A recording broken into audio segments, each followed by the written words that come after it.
সনাতন ধর্ম অনুযায়ী মাঘ মাসের শুক্লপক্ষের পঞ্চমী তিথিতে জ্ঞান ও সঙ্গীতের দেবী সরস্বতীর আরাধনা করা হয়।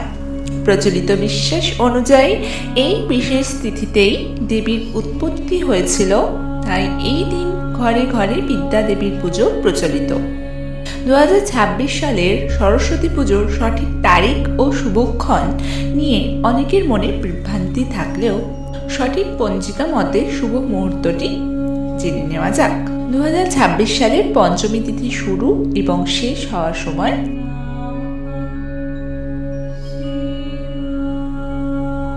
সৃষ্টির শুরুতে ব্রহ্মা প্রকৃতি ও জীবজগৎ সৃষ্টি করলেও চারিদিকে এক গভীর নিস্তব্ধতা ও শূন্যতা বিরাজ করছিল।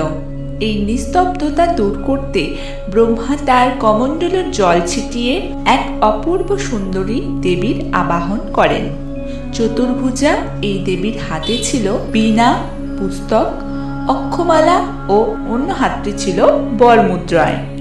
ব্রহ্মার অনুরোধে তিনি বীণার তারে ঝঙ্কার তুলতে স্তব্ধ চরাচর শব্দে মুখরিত হয়ে ওঠে। প্রতিটি জীবের কণ্ঠে ফোটে বাণী এবং প্রকৃতি লাভ করে প্রাণচাঞ্চল্য। এই অলৌকিক রূপ দেখে ব্রহ্মা তার নাম দেন সরস্বতী।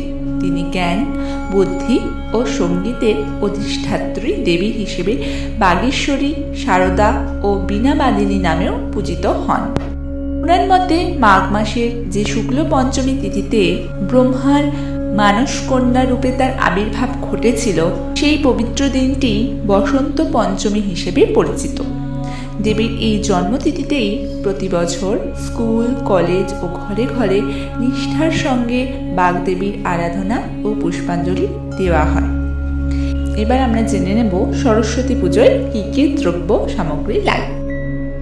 সরস্বতী মায়ের মূর্তি, গঙ্গা জল, হলুদ ফুল, 5টি ফল, ধূপকাঠি, প্রদীপ, অক্ষত অর্থাৎ অখণ্ড চাল, ধান, দূর্বা, ঘট, দুধ, ঘি, গুড়, বাতাসা, সাদা কাপড়, অষ্টগন্ধা, সুগন্ধি, চন্দন, মোমবাতি, তুলো, বাতি, সিঁদুর, পানপাতা, আমপাতা, বেলপাতা, পদ্ম, জাফরান, কাঁচা হলুদ, মিষ্টি, দোয়াত, খাগের কলম, পলাশ ফুল ও আমের মুকুল।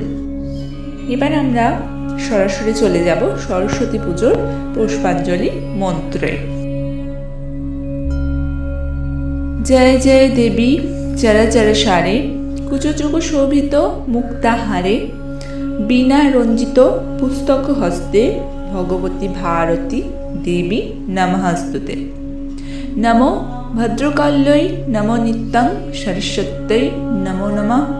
বেদ বেদাঙ্গ বেদান্ত বিদ্যা স্থানেভ্যো এব চ, এষ সচন্দন পুষ্পবিল্ল পত্রাঞ্জলি সরস্বত্যৈ নমঃ।